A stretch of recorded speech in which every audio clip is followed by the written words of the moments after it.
Hello, welcome back to another anime art video. My name is Dennis and I'm a beginner artist, and in today's video I'm going to be drawing this random. I say he's random because it's not like he's still around, right? Like this dude got killed off by I'm not gonna he got slain, right? He got what was coming to him. Basically, there was three guys that were essentially on like a council type deal, and they feared the power that the Kuchki member was going to have, and decided, let's get rid of him. And the method that they chose was to put some traitors amongst his group, so to speak. I don't want to say like they were in the group. They showed up afterward, and when people came after the slaughter had happened, they were appeared as if they were a part of the group that he was leading, and he just killed everybody, right? And that was their plan, to get him to look like he's going, crazy with power. And in turn, it made it so everybody that looked at the situation looked at him like he was just, you know, if you have somebody that is really strong and they go into battle by themselves often, and they don't use the forces that they have effectively, they just do things by themselves. A lot of times, if a person were to try and betray that person by making them seem as if like they only care for themselves, or they only care for the power that they have, a lot of the time the people around them tend to be able to, like, they can understand that, right? Like they can look at that and they'd be like, yeah, matter of fact, that is what it's like. It's like this person doesn't really care about us. They do this, that, and the third, right?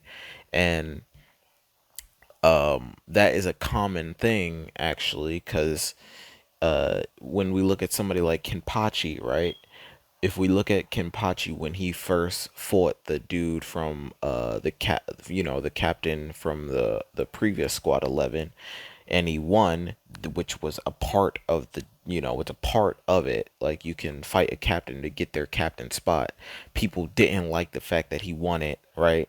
People thought that he was crazy, for loving to fight that often, right? So if somebody were to say something negative about the person, a lot of times people will see that and they'd be like, yeah, matter of fact, that does make sense, because I've seen from, what I'm saying, regardless of if you've done anything to show that, if somebody can say something that makes people question that, then like there's nothing you can do.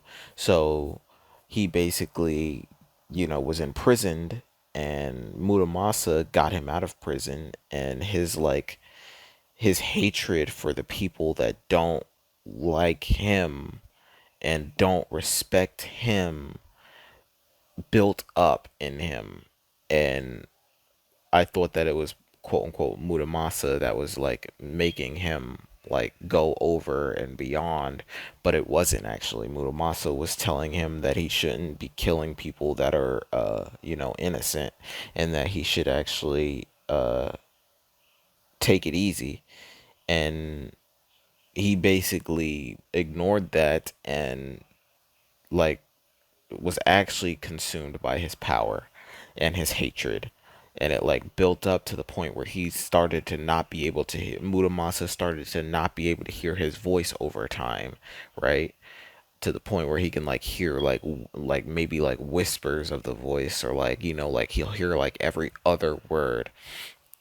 So when his partner called out his name, he didn't hear it at first, and then only heard like the after, like he heard him afterward a little bit, when he forced him to come out. But then after that, from that day forward, after his master started kicking him and saying that he's just a sword, he wasn't able to hear his voice anymore. And yeah, so he ended up getting sealed away without the help of his sword because he essentially betrayed the the only partner that he had up until now. But the way he sees it, he doesn't see his sword as being his partner any longer because his sword wasn't there when he quote unquote needed it. But yeah, let's get into this.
All right, I am finished with this picture of this random Soul Reaper.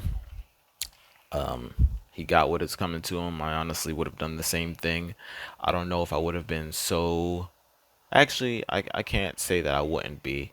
If I'm somebody and I've done a lot for the people around me, and then all it takes is for one person to say some negative thing about you, for people to turn on you and want to question you.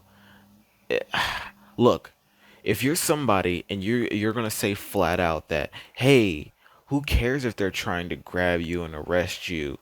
Just let them do it and let them question you, and then have whatever happen happen. And then if you're innocent, you'll be let go. That only works to an extent, because if you're somebody, you can't justify what other people are willing to do, especially if you've just seen that they tried to take advantage of a situation to get you uh killed, essentially, or get you in trouble. Like, if you see that, if you as an individual see that people are already against you from the start, before you even get to have anybody ask you any questions or anybody do anything, then I understand where he's coming from, where he gets upset that everybody's just turned their back, and like it's hard for him to justify who's who, right? And I'm not just going to use this as a situation. I'm going to give you another situation. I'm going to give you a manhwa that I was reading. It's the beginning after the end. Basically, the main character, spoiler alert, spoilers, spoilers, spoilers. If you ever plan on reading it, do not listen for what I'm saying, okay? Three, two, one. The main character done a lot for everybody. The main character ends up killing somebody who he's had a problem with since the very beginning, relatively the very beginning of the manhwa. The person is bad, right?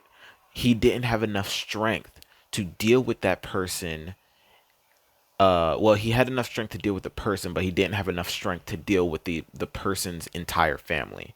His brother is far stronger than he is, and if he would have gotten his revenge earlier, he would have had to deal with the stronger brother. So he held off until he was strong enough to actually take care of it, but he still wasn't strong enough, because there was an incident where the brother, the little brother, the one that he wanted revenge against, did something very bad to the school that he was going to. So he started killing a bunch of people. So the main character had to take care of the situation earlier than he was prepared to do. And then all the good that he did, he saved the school. He's did a lot of good for the school in general. He's done a lot for uh the king and queen. He's done a lot for them. He's done a lot for basically the council that was overseeing him was two dwarves, two humans, and two elves. He did a lot for the elves. He's did a lot for the king and queen. The dwarves, not so much. But he killed the kid brutally, right? He didn't do it like normally. He like broke like arms, legs, this, that, and the third. Like, he did a little bit extra because he didn't like this person. He was getting his revenge. And they basically grab him, put him in handcuffs, uh and essentially are getting ready to send him to jail.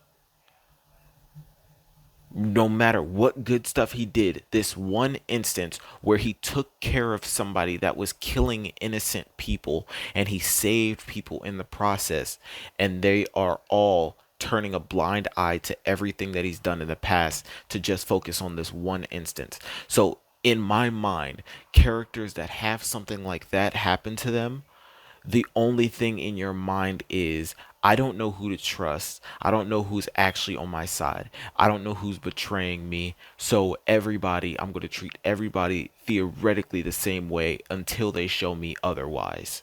So the character got out of jail and went to go to these guys and was going to talk to them about the decision that they were making, and they all were in a room talking about how they're about to, like, they're about to get rid of him and his power, this, that, and the third. Like, they were cracking jokes about it. So he took care of them, and then after that, he still doesn't know who to trust. And then when his teacher comes up to him, or his grandfather comes up to him, or whatever, his father-in-law, when he comes up to him, the things that he's saying can be perceived in two ways, and the way he perceived it is based on like all the experience that he's had with this guy. Everything that you're saying, it sounds like you're against me. And so his hatred and like everything just like boiled over. I'm not saying that he's justified in letting his emotions justify his situation, but I'm saying you can't fault somebody who does use their like use the past incidences to determine future events. You know what I'm saying? But that's it for this video. If you liked it, be sure to leave a like, subscribe. If you didn't, let me know what I can do in the comment sections to make it better for you to watch next time. The glove is off. Peace, love. Thanks for watching.